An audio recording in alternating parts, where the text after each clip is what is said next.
Cropsey.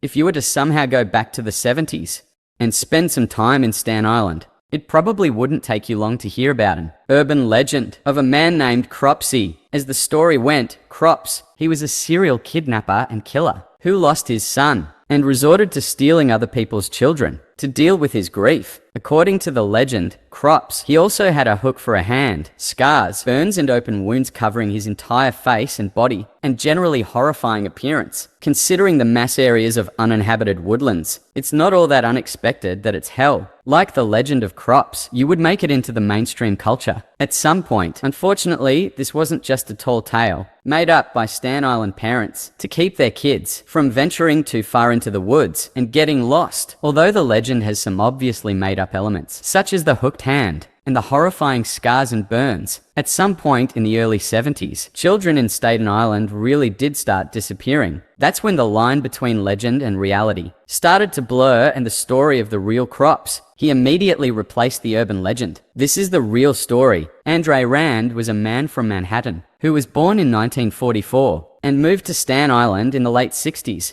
after working for 2 years at the infamously brutal Willbrook State School for Children with Disabilities. Rand was arrested in 1969 and served over a year in prison for the attempted attack of a 9-year-old girl. As soon as he was released, 16 months later, reports started cropping up of more little girls disappearing all over Stan Island, including 5-year-old Alice Pereira, who was playing in her building's lobby when she suddenly disappeared without a trace. Over the next decade, Rand was a prime suspect in the disappearances and deaths of several other young girls in the area. But it wasn't until 1983, when he picked up 11 kids from a local YMCA and brought them fast food before taking them to the airport, that he was finally arrested and sentenced to 10 months in prison again. Throughout the 70s and 80s, dozens of young kids disappeared in Staten Island, and although Rand was often the last person to be seen with them, there was ultimately never enough evidence to put them away. For a long time, for many years, you would often be seen hanging around young kids, going on walks with them, and even taking them to lunch and dinner with him and local restaurants. After years of letting him walk the streets as a free man, police would finally have a breakthrough in the case in 1987 when they found undeniable evidence that Rand had been behind the disappearance and murder of Jennifer Schwager, a 12-year-old girl with Down syndrome. In 1988, he was sentenced to 25 years to life, and while he was behind bars, more and more evidence was found that tied him to several other disappearances in Stan Island in the 70s and 80s. Unfortunately, he was only charged with one additional major crime in 2004, which was the kidnapping of Holly and Hughes, thanks to which he will spend the next 13 years behind bars until 2037. If he lives that long, he'll be 93 by the time he gets out. The Maine Hermit, the Kennebec Valley, is one of the most beautiful regions in Maine, with over 5,000 square miles of forests, rolling hills, and natural paradise surrounding the Kennebec River. Many cabin owners of the North Pond area in the Kennebec Valley have described the area as the most peaceful place on earth, but it hasn't always been that way. All throughout the 80s, 90s, and early 2000s, there were reports of over 1,000 break-ins in the North Pond cabins for decades. Nobody knew who was responsible for the thefts, especially since they were always carried out when there was no one home. As the cabin owner soon noticed, the break-ins seemed to follow a pattern, always peaking in the days before Memorial Day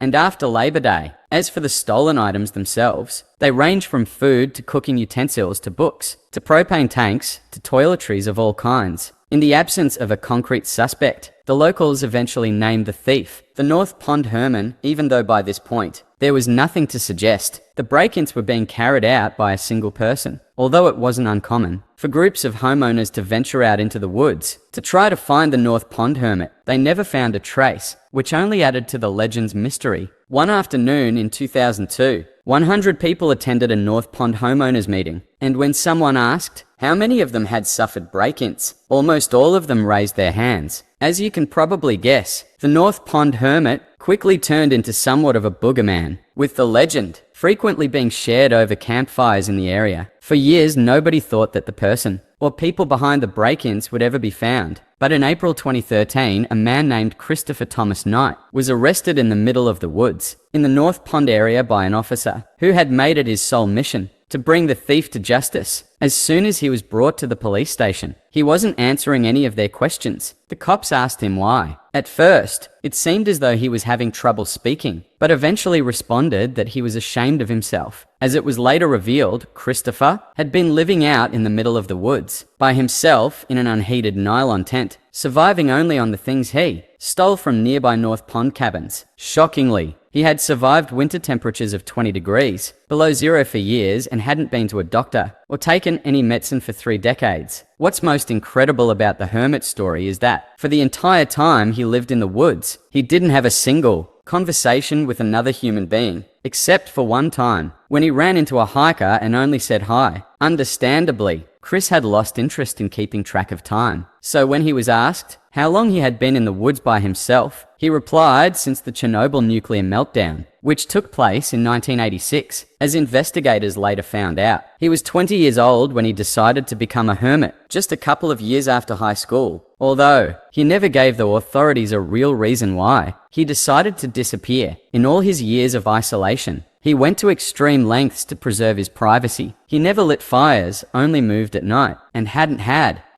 any kind of communication with the rest of society for more than half of his life. He never driven a car, sent an email, or even known what the internet was until his arrest. Interestingly, as the cops dug deeper and deeper into his story, they realized that his only real possessions were his glasses, which he had been wearing for 30 years, and could even be seen in his Lawrence High School yearbook picture from 1984. Everything else, down to his underwear and jacket, had been stolen after the investigation. Knight was sentenced to 7 months in prison, after which he once again disappeared. According to the cops, he's now living a quiet, peaceful life in rural Maine. Purple Aki. Throughout the late 1980s and 90 seconds, rumors of a massive bodybuilder called Purple A.K. began to surface in the northwest of England. According to the allegations, Purple A.K. would supposedly walk the streets of Liverpool, hunting down young muscular men and rugby players, and oddly, ask them if you would let them feel their muscles. If they complied, he would allegedly squeeze their muscles for much longer than was considered socially acceptable, and would then ask them to perform squats so he could feel their quad muscles. Some teenagers reported that Purple A.K. even went as far as to ask them to pose for him, and often offered exercise and nutrition advice for those who gave him the time. Because the rumors were so incredibly ridiculous, nobody really took them too seriously at first, and eventually, the story of Purple A.K. turned into an urban legend, with crazy details being gradually added to the tale, including one where Purple A.K. would allegedly swallow teenagers whole if they let him feel their muscles. But as time went on, it became clear that Purple A.K. wasn't just a made-up character, created by bored teenagers looking to get some laugh from their friends, but a real person named Akiware Roby. A.K. was often seen traveling across England by train, carrying a plastic bag, and asking young men if he could feel their muscles. Naturally, this made a lot of people uncomfortable, and it wasn't uncommon for A.K.'s face to be featured in local newspapers. After several encounters with the law, most of the accusations against him were related to his creepy behavior around teenage boys.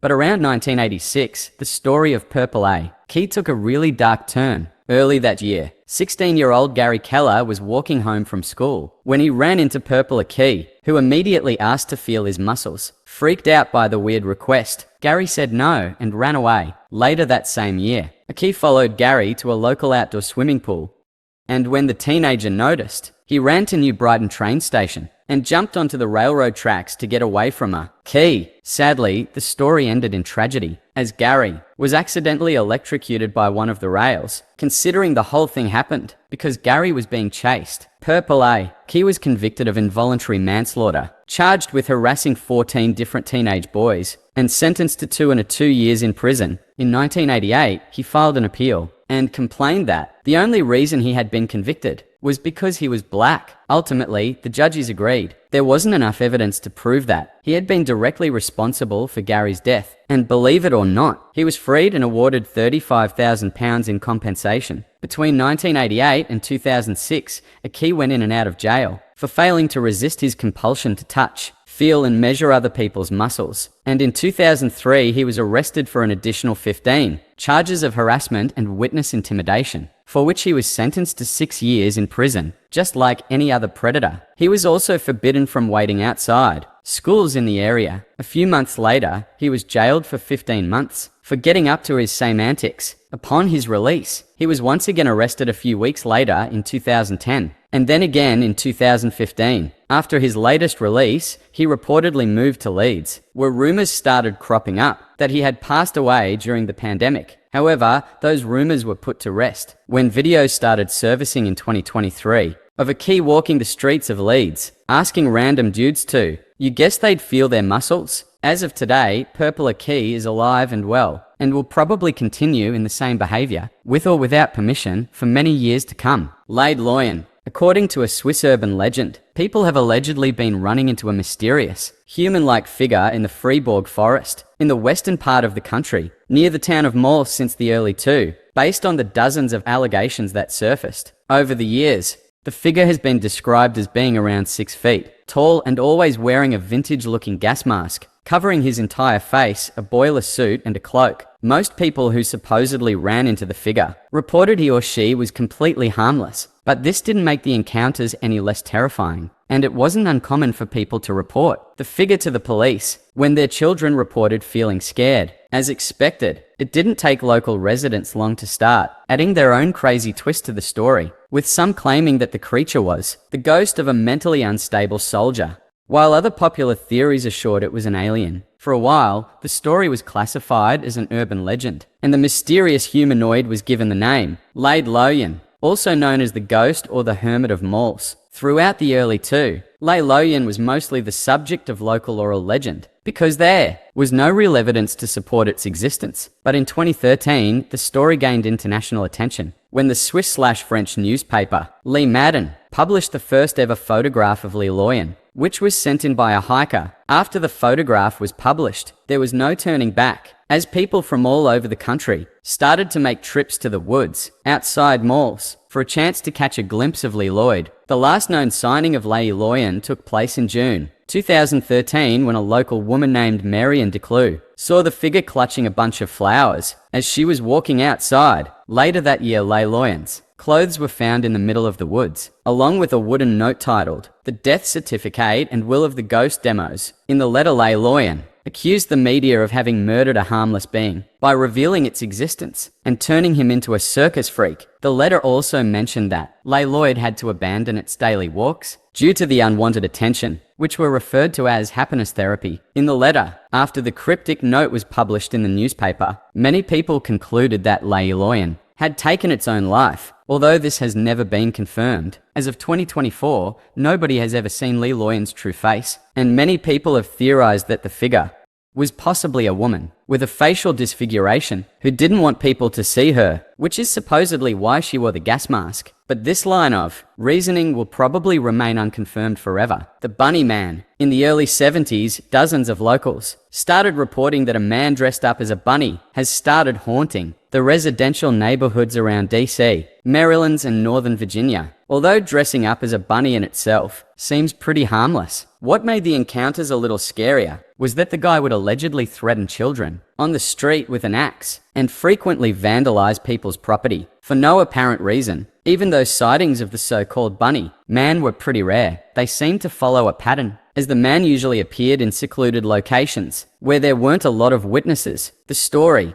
itself has a lot of elements of a typical urban legend, and it's kind of hard to believe, but through my research, I found that it's all loosely based on a true story. In 1970, a couple was parked in a driveway close to a bridge on Colchester Road in Fairfax County, when suddenly a random guy appeared out of nowhere, yelled at them for allegedly trespassing, and threw a hatchet at their car. Terrified, the couple left the area immediately, before they had a chance to get a good look at the guy. As they reported the incident to the police, they mentioned the guy had been dressed in light-colored clothing, and may or may not have been wearing something white on his head, although the couple never mentioned anything about a bunny. In their statement, as soon as the story hit the news, people started claiming that the hatchet thrower had been wearing bunny ears, Pretty soon, rumors of a man in a bunny suit threatening kids in the woods with a hatchet started surfacing all over the DMV area. And as the years went by, the stories got wilder and harder to believe. Over time, the legend of the Bunny Man has become pretty mainstream, with the bridge on Colchester Road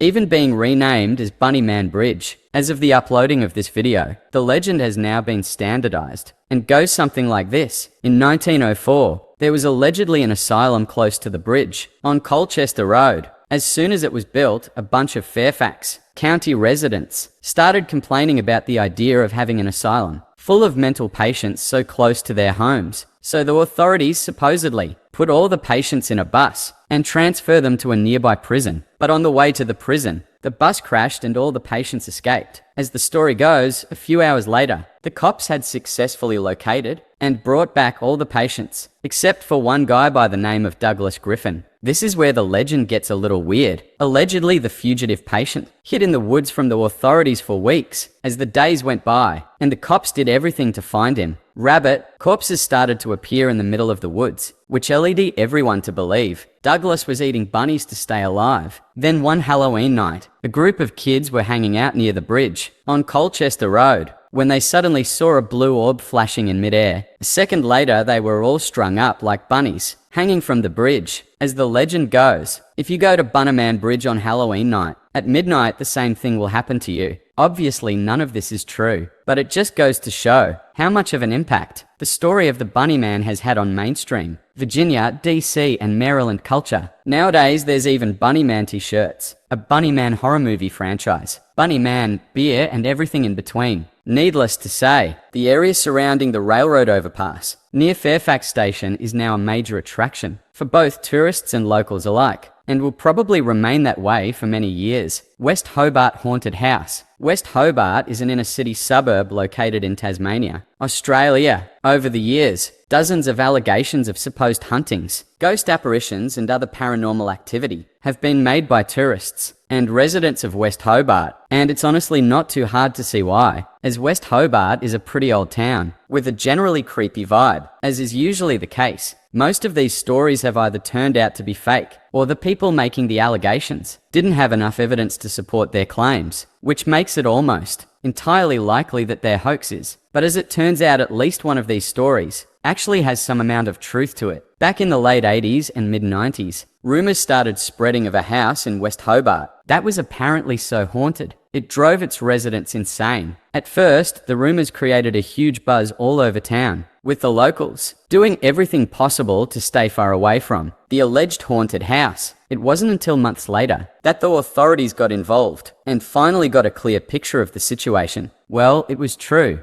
that the house's residents appeared to be going insane. It didn't have anything to do with paranormal activity, but with the fact that a deodar of vine had been growing through the trees directly above the home and dropping leaves into the family's rainwater tank. For a long time, the family had been inadvertently consuming microdoses of the plant every single day, which made them slowly but surely start to lose their sanity as they sank further and further into delirium. In case you've never heard of it, the datura is a species of plant within the nightshade family, also known as jimson weed, the devil's weed or devil's trumpet, and you'll see why in a second. Even though the planet itself looks pretty harmless, it's known for having extremely powerful hallucinogenic properties, which is why it was used for centuries by Native American tribes in coming-of-age rituals and other important ceremonies. The Aztecs also used the datura as a painkiller in certain rituals, namely and ritual sacrifices, and it's also commonly used as an ingredient in the ritual of zombification